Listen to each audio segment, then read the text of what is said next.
கர்த்தருடைய பரிசுத்த நாமத்துக்கு மகிமை உண்டாகட்டும். இந்த நாளுக்கான வேத வசனம் ஆதியாகமம் 15:1.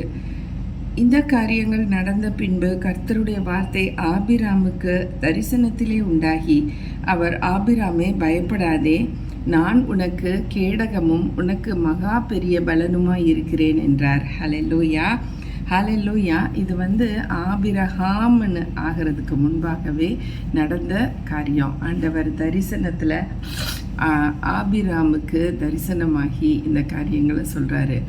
ஆபிராமை குறித்து ஆண்டவர் ஒரு திட்டம் வச்சுருந்துருக்கார் பாருங்க. ஆபிராம் உண்டாகிறதுக்கு முன்பாகவே ஆண்டவர் இந்த திட்டத்தை ஆபிராமுக்காக வைத்திருந்தார். அப்படின்னு சொன்னால் நம்மளோட வாழ்க்கையில் நம்ம பிறக்கிறதுக்கு முன்பாகவே ஆண்டவர் நிறைய திட்டங்களை நமக்காக வச்சுருக்கிறாரு.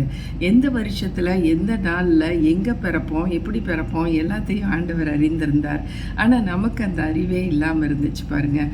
நம்ம பிறந்தப்போ நமக்கு ஒன்றுமே தெரிஞ்சிருக்காது. ஆனால் போக போக நம்மளுடைய வாழ்க்கையில் இயேசுவை அறிந்த குடும்பத்திலேயோ இயேசுவை அறியாத குடும்பத்திலேயோ பிறந்திருந்தா கூட ஒரு காலகட்டத்தில் ஆண்டவர் நம்மளை ரட்சித்த போது நம்ம இந்த வேதத்தை வாசிக்கும் பொழுது இந்த மாதிரி உள்ள காரியங்களை எல்லாம் அறிந்து கொள்ளக்கூடிய காலகட்டத்தில் நம்மளை பற்றியும் யோசிக்கணும்.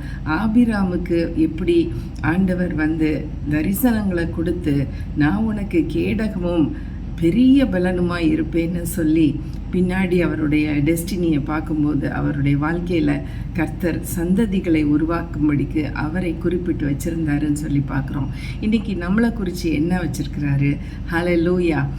ஆண்டவராகிய இயேசு கிறிஸ்துவின் நாமத்துக்கு மகிமை உண்டாகட்டும். இன்று என்னோட சாட்சியை சொல்கிறேன். ஆண்டவராகிய இயேசு எனக்கு கொடுத்த ஒரு பெரிய ஸ்லாக்கியத்தை நான் இன்றைக்கி சாட்சியாக சொல்ல விரும்புகிறேன். ஏன்னு சொன்னால் 1957, அதாவது 1957 நான் பிறந்தேன். இயேசு கிறிஸ்துவோடைய நாமத்தினால நான் நல்லபடியாக பிறந்தேன். ஏன்னு சொன்னால் என்னுடைய தாயார் தகப்பனார் இருவருக்கும் 3 குழந்தைகள் ஏற்கனவே இருந்தாங்க. எனக்கு 2 அண்ணன், ஒரு அக்கா.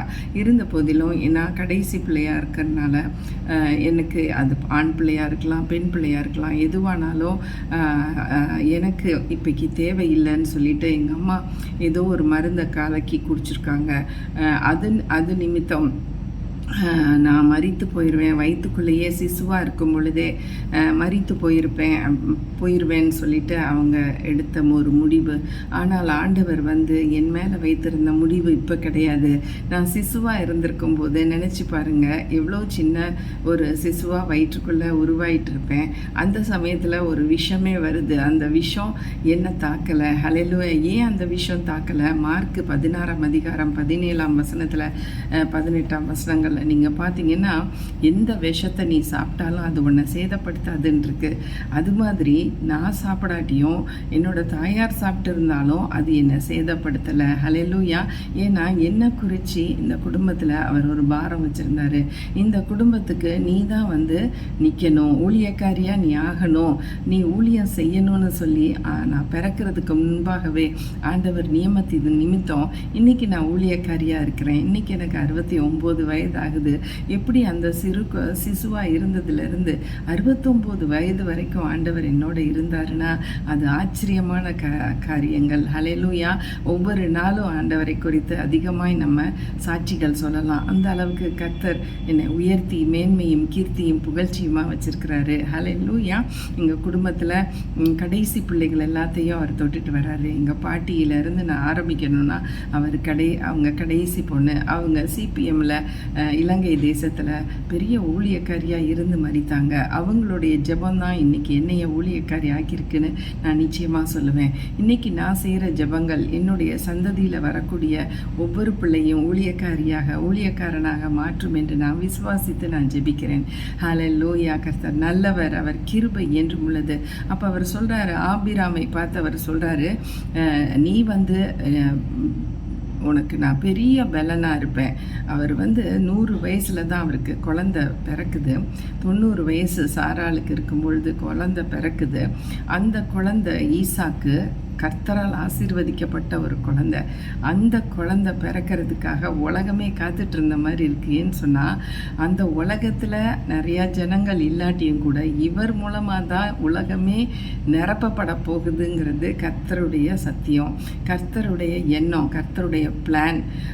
அதன்படி தான் ஈசாக்கின் நிமித்தம் சந்ததி உருவாயிருக்கு. ஹல்லேலூயா. இன்னைக்கு நீங்களும் நானும் நம்மளுடைய முற்பிதாக்கள் யாருன்னு சொன்னால், நம்ம சொந்த பாட்டி தாத்தாவை சொல்லி பெருமை பாராட்டுறதை காட்டிலும் இயேசு கிறிஸ்து கொடுத்துருக்கிற இந்த வேத புஸ்தகத்தின்படி நம்மளுடைய முற்பிதாக்கள் ஆபிராம், ஈசாக்கு, யாக்கோபு, இவர்கள் தான். ஹல்லேலூயா. இவர்கள் மூலமாக தான் இந்த உலகமே நிரப்பப்பட்டது. விசேஷமாய் அந்த ஆபிராமுக்கும் சாராளுக்கும் பிறந்த இந்த ஈசாக்கு மூலமாக சந்ததி சந்ததி பெருகி உலகம் முழுவதும் இன்னைக்கு நிறையா பேர் சென்சஸ் எடுத்திங்கன்னா எத்தனை எத்தனை எத்தனை மில்லியன், எத்தனை கோடி ஜனங்கள் இருக்காங்களோ அவங்களெல்லாம் சந்ததி உருவானதே இந்த ஈசாக்கு என்கிற அந்த சிறிய ஒரு மகன் மூலமாக தான். ஹல்லேலூயா.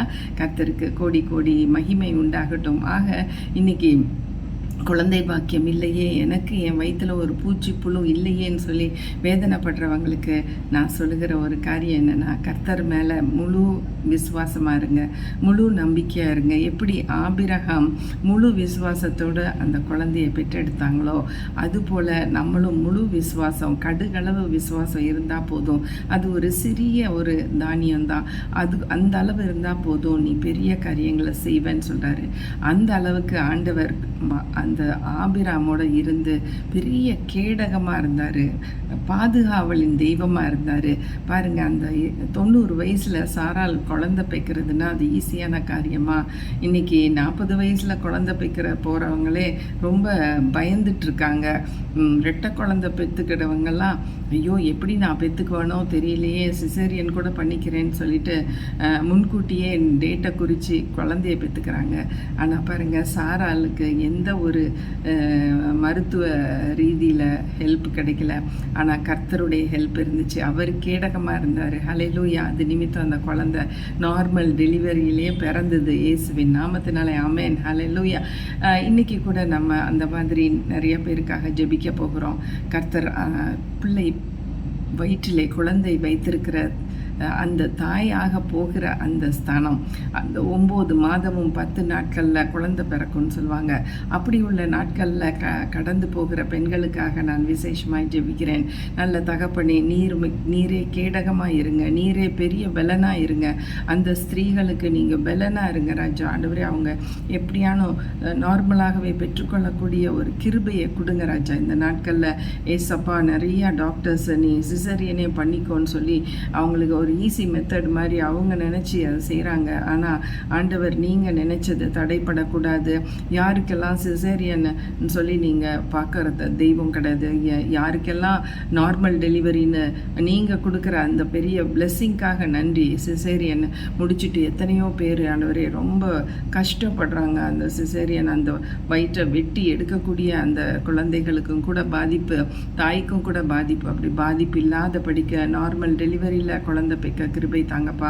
இன்றைக்கு கூட நிறைய பெண்கள் நார்மல் டெலிவரியில் பிள்ளைகளை பெற்றிருக்கிறார்கள் ராஜா. அப்படிப்பட்ட கிருபை அவங்க கிட்டேருந்து கிடைக்கட்டும். யாரெல்லாம் இந்த நாட்களில் பிள்ளையை வயிற்றில் வச்சுட்டு காத்து கொண்டு இருக்கிறாங்களோ அவர்களுக்கு இது ஒரு நற்செய்தியாய் விளங்கட்டும் ராஜா.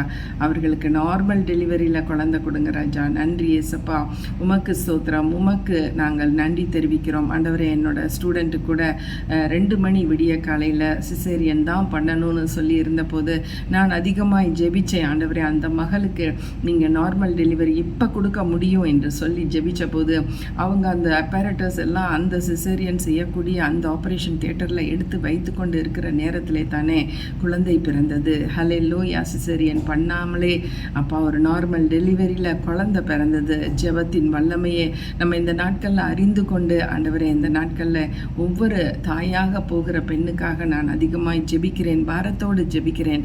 அவர் அவர்களுக்கு நார்மல் டெலிவரியில் அழகான குழந்தை பெற்றெடுக்கக்கூடிய பலனை கொடுங்க. பெரிய பலன் உங்ககிட்ட இருந்து வரட்டும். நீங்களே கேடகமும் பெரிய பலனுமாக இருங்க ராஜா. அவங்க எதற்கும் பயப்பட தேவையில்லை, எதற்கும் ஆண்டவரே அவங்க நடுங்க தேவையில்லை. கர்த்தர் நீங்கள் அந்த ஆப்ரேஷன் தியேட்டருக்குள்ளே, அந்த வீட்டுக்குள்ளேயே பிறக்கத்தக்கதாய், அந்த ஆஸ்பத்திரிக்குள்ளே ஆண்டவரை குழந்தை நார்மலாக பிறக்கத்தக்கதாய் தேவரீர் உதவி செய்வீராக. இப்படி திருக்கரத்திலே நாங்கள் இந்த பெண்களை உம்முடைய கரத்திலே கொடுக்குறோம் தகப்பனே.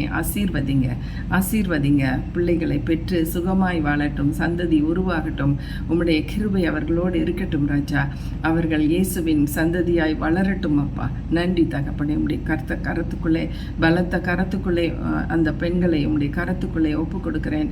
தேவரீர் ஆசீர்வதிங்க. யாரெல்லாம் இந்த வீடியோ பார்க்குறாங்களோ அவங்களுக்குள்ள ஒரு தைரியத்தின் ஆவியினாலே நீங்கள் நிரப்பி அவர்களை ஆசீர்வதிங்க, பலப்படுத்துங்க. அவங்களுக்கு பெரிய பலனாகவும் நீங்கள் கேடகமாகவும் இருக்க போகிறதுக்காக கோடி கோடி ஸ்தோத்திரம். இயேசுவின் நாமத்தில் பிதாவே, ஆமேன்.